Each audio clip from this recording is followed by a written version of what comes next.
బంగారు నగలు తాకట్టు పెట్టబోతున్నారా? వద్దు. తక్కువ డబ్బులు ఎక్కువ వడ్డీ ఎందుకు? సింపుల్గా శ్రీ స్టార్ గోల్డ్ కంపెనీకి రండి. German technology, purity check, best online రేట్లో అమ్మి 2 minutesలో క్యాష్ని ఇంటికి తీసుకువెళ్ళండి. ప్రశాంతంగా ఉండండి. కాల్ 6366 ఇది ఆలోచన పరుల జిల్లా. ఇది చైతన్యానికి మారుపేరైనటువంటి జిల్లా.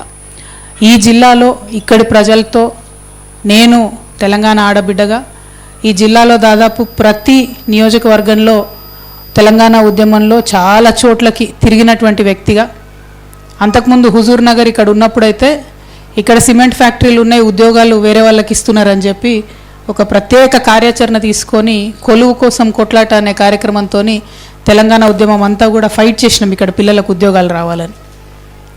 దాదాపుగా ప్రతి నియోజకవర్గంలో బతుకమ్మ ఎత్తుకొని తిరగనటువంటి మండల కేంద్రం లేదు కావచ్చు.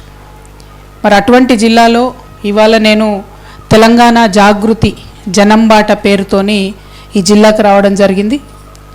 జనంబాట ఎందుకు పట్టింది జాగృతి అనేటటువంటి అంశం ఇక్కడ జిల్లా ప్రజలకు చెప్పాల్సినటువంటి బాధ్యత నా మీద ఉందని చెప్పి నేను భావిస్తూ ఉన్నాను.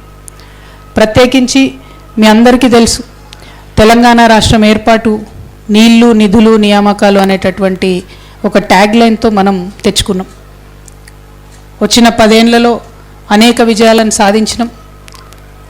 ఇంకా సాధించాల్సినటువంటి విజయాలు కూడా చాలా ఉన్నాయి. దానికి పెద్ద ఉదాహరణ మన నల్గొండ జిల్లానే. తెలంగాణ రాగానే మన నీళ్లు మనకు వస్తాయి అనుకున్నాం. నల్గొండ జిల్లాలో 10 సంవత్సరాలలో కృష్ణా జలాలు మనకు సంపూర్ణంగా అందినాయా లేదా ఒక్కసారి నల్గొండ ప్రజలు గుండె మీద చేసుకొని ఆలోచన చేయాలి. నల్గొండ అంటే ఏముంటుంది? మనకు సాగర్ నుంచి వచ్చే నీళ్లు ఉంటాయి. ఎలిమినేటి మాధవరెడ్డి గారి దగ్గర నుంచి ఆ ప్రాజెక్ట్ నుండి వచ్చే 2.5 లక్షల ఎకరాలు అది ఉంటుంది పారకం. డిండి పూర్తయితే 3.5 లక్షల ఎకరాలు పారుతుందని అనుకుంటాం. ఇక మూసి నిన్న మొన్న ముఖ్యమంత్రి గారు మొదలుపెట్టిన తక్కువ పారకం ఉన్నా కూడా మూసి ఎస్ఎల్బిసి ఆ టనలు పూర్తయితే దాని నుంచి వచ్చేటటువంటి ప్రాజెక్టులు పూర్తయితే 3.5 లక్షల ఎకరాలు దాంతో రావాలి. ఎస్ఆర్ఎస్పి స్టేజ్ 2తోని కొంత పారకం ఉంటుంది. తర్వాత కొంత కాళేశ్వరంతో అంటే ఉమ్మడి నల్గొండ జిల్లాలో గంధమల్ల, బసవపూర్ ఇవన్నీ అయితే దానికి, అట్లనే దేవాదులతోని ఇంకొంత పారకం ఉంటుంది.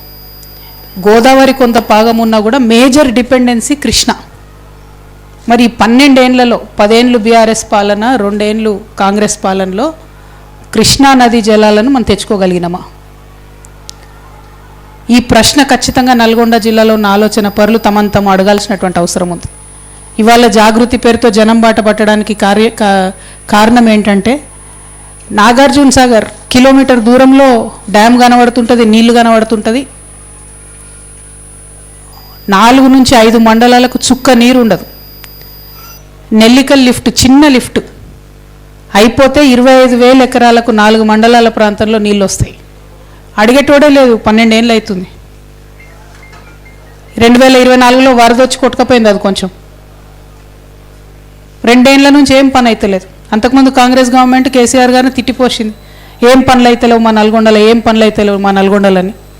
మరి మీరు వచ్చి 2 ఏళ్ళు అయింది కదా, సమస్యలు తీరినాయా?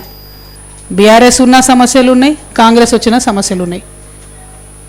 అంటే దీని మాకు అర్థమైంది, తెలంగాణ జాగృతి నుండి అడిగే వాళ్ళు ఒకరు ఉండాలి, నిరంతరం ప్రభుత్వాల మీద ఒత్తిడి పెట్టే వాళ్ళు ఒకరు ఉండాలి.